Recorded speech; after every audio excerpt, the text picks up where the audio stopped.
I think from a Victorian perspective, the amalgamation is beneficial to our members because we get to utilise some really key learnings that the South Australian Board and Secretariat and members have developed over a number of years, and they should translate directly into practice in Victoria. The amalgamation benefits South Australian optometrists.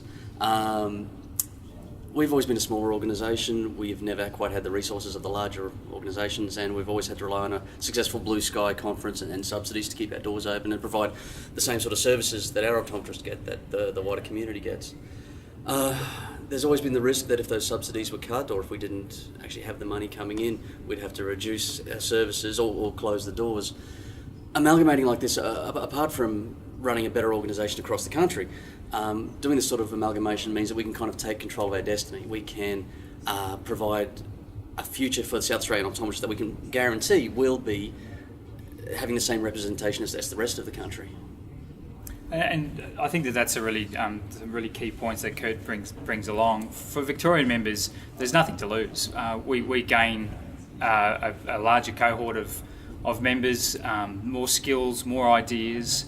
The South Australian Board has been progressive over a large number of years, and there's things that they can bring to Victorian members that are extremely beneficial. There's some great initiatives around mums and bubs and other sort of key learnings that we can definitely translate to. As the Blue Sky has a fantastic creche sort of setup, and you know there's lots of our members in Victoria that are going to benefit from those learnings. Yeah, and the further we get into this stuff, the more we realise that both organisations are running a lot of the same programs. We're reinventing the wheel day after day. Yep. It's a lot more efficient. It makes a lot more sense to have one centralised organisation and then run it across the two states. Yeah, absolutely. And from a governance perspective, the way the organisations are run are very similar, and so we'll knit together extremely efficiently and work really well together. I think that it's a bit of a no-brainer from my perspective. Agreed. Well, members on the ground should expect to get fairer membership pricing every year, definitely without losing any membership benefits. Hopefully, getting better membership benefits, better CPD, better representation at the offices. Yeah, absolutely. I mean, the South Australians will have a full-time secretariat. Yep. The Victorian members lose absolutely nothing from our secretariat. That they'll function as they have done, and I think that we've got a really high-functioning team in the office in Optometry Victoria, and everyone is going to be going to gain from that.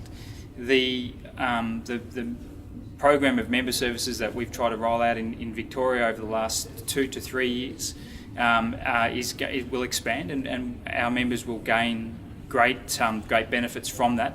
Lots of different CPD opportunities, gatherings, and networking opportunities as well.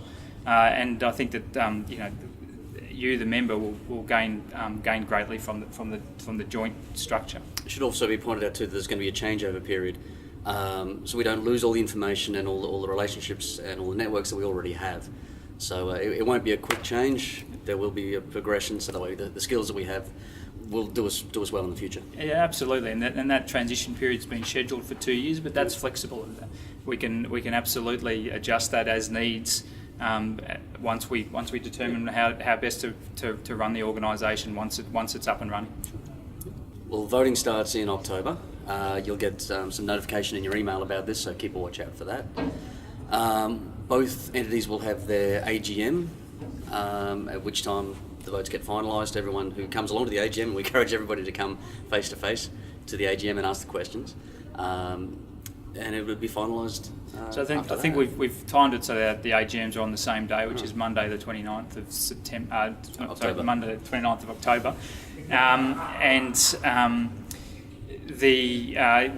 we'll absolutely know at that time whether it's going to work. I'd really encourage all of our members to vote. I think it's extremely important that you have your say, and we really have done a lot of diligence on how it should work and what should happen here, and we're very confident that this is the right approach for the future. Yeah, this isn't something that we just came out with a flash in the pan. This has been something in progress for years. Yep. So please, if you need some information about what's gone on behind the scenes, about what's been put into this in the past, please contact either of the officers, please. Absolutely, and we'll allay any concerns, I'm sure.